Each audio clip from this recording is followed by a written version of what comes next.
Hello friends, Nathan's അടുക്കളയിലേക്ക് എല്ലാവർക്കും സ്വാഗതം. ഞാൻ ഇഫ്താറിനൊക്കെ പറ്റിയിട്ടുള്ള ഒരു സ്നാക്ക് ആയിട്ടാണ് ട്ടോ വന്നിട്ടുള്ളത്. അപ്പോൾ സിമ്പിൾ ആയിട്ട് അത് എങ്ങനെ തയ്യാറാക്കുന്നത് നോക്കാം. പിന്നെ ബനാന ഫില്ലിംഗ് ആണ് ട്ടോ. അപ്പോൾ അത് നമുക്ക് സിമ്പിൾ ആയിട്ട് രണ്ട് രീതിയിലാണ് തയ്യാറാക്കുന്നത്. അപ്പോൾ നമുക്ക് അതിലേക്ക് എന്തൊക്കെ ഇൻഗ്രീഡിയൻസ് എങ്ങനെയൊക്കെ വേണ്ടെന്ന് നോക്കാം. അപ്പോൾ അതിന് മുമ്പായിട്ട് ഈ ചാനൽ ഇതുവരെ സബ്സ്ക്രൈബ് ചെയ്യാത്തവരുണ്ടെങ്കിൽ ഒന്ന് സബ്സ്ക്രൈബ് ചെയ്യണം. അതിൻ്റെ അടുത്തുള്ള ബെല്ലൈക്കൺ ക്ലിക്ക് ചെയ്യാൻ മറക്കരുത്. ഇത് ട്രൈ ചെയ്ത് നോക്കിയിട്ട് കമൻറ്റ് അറിയിക്കണം കേട്ടോ.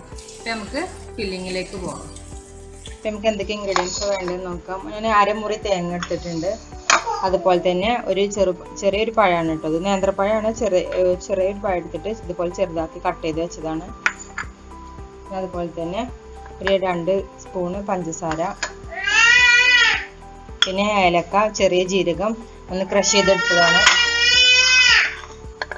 പിന്നെ മൈദ ഇതുപോലെ വെള്ളത്തിലൊന്ന് ചെറുതായിട്ട് ഈ ഒരു പരുവത്തിലാണ് എടുത്തിട്ടുള്ളത്. നമ്മൾ സമൂസക്ക് കൊട്ടിക്കാൻ എടുക്കുള്ളൂ അതുപോലെ. പക്ഷെ ഇത് അതിലേറെ ഒന്നും കൂടി ലൂസ് ടൈപ്പിലായിട്ട് എടുത്തിട്ടുള്ളത്.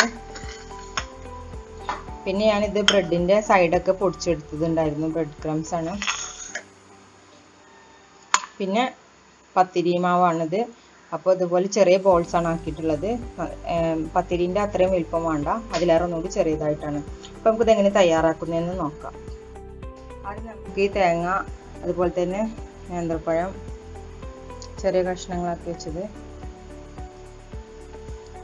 പിന്നെ ഏലക്ക, ചെറിയ ജീരകം പൊടിച്ചത്, പഞ്ചസാര. അപ്പോൾ ചെറുത് നന്നായിട്ടൊന്ന് ഇളക്കിയെടുക്കാം കേട്ടോ.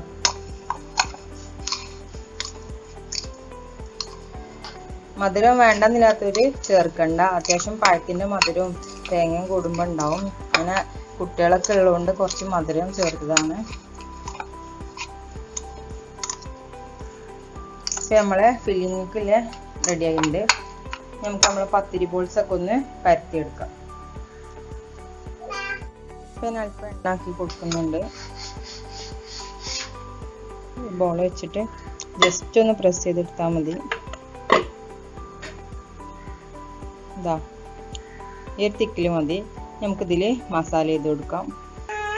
നമുക്കിതിലേക്ക് ഫില്ലിങ് ഇട്ട് കൊടുക്കാം. സൈസ് ഇതിലേറെ വലുതുവാണെന്നില്ല, മാവിൻ്റെ ഇതൊന്നും കൂടി വലിപ്പം കൂട്ടാം.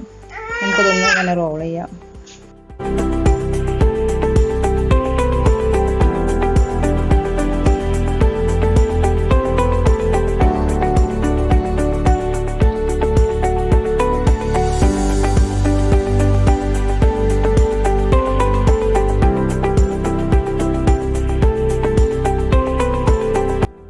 നമ്മൾ ഫില്ലിംഗ് ഒക്കെ കഴിഞ്ഞിട്ടുണ്ട്. അപ്പം നമുക്കിത് മാവിലൊന്ന് ഒപ്പിയെടുക്കാം.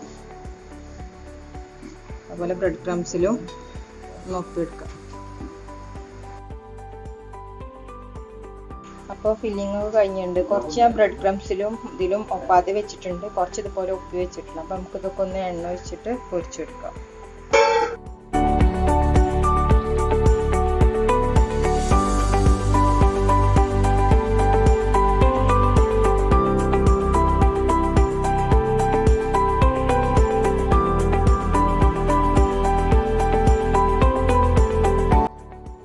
തയ്യാറായിട്ട് അപ്പം നമുക്കിതൊന്ന് കോരി മാറ്റിയെടുക്കാം.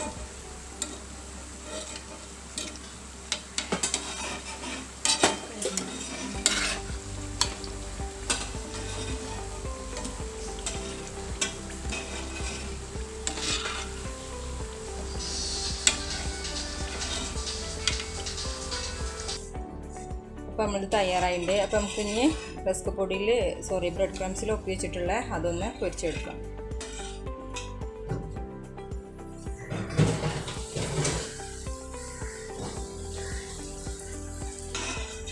നമുക്കിനി ഇതിൻ്റെ മുകളിലേക്കൊന്ന് അല്പം എണ്ണ ഒഴിച്ച് കൊടുക്കാം. പിന്നെ അത്യാവശ്യം വേവായതാണ് നമ്മളെ മാവ്. അപ്പോൾ പിന്നെ വല്ലാണ്ടൊന്നും കുക്കാവാൻ ഉണ്ടാവില്ല. പിന്നെ അല്പം എണ്ണ മതി, അധികം എണ്ണ ഒന്നും വേണ്ട. പിന്നെ എണ്ണ ഇതിൽ തീരെ പിടിക്കണില്ല കേട്ടോ. അതാണ് ഈ ഒരു സ്നാക്കിൻ്റെ പ്രത്യേകത.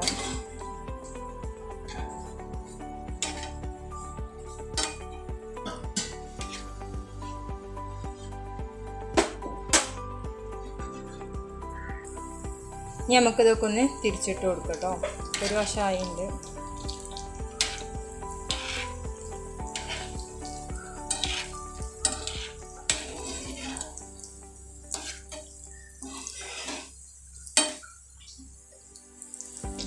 അപ്പോൾ ഇതിൻ്റെ മറ്റേ വശമായിട്ട് അപ്പോൾ നമുക്ക് എണ്ണയിൽ നിന്ന് കോരിയെടുക്കാം.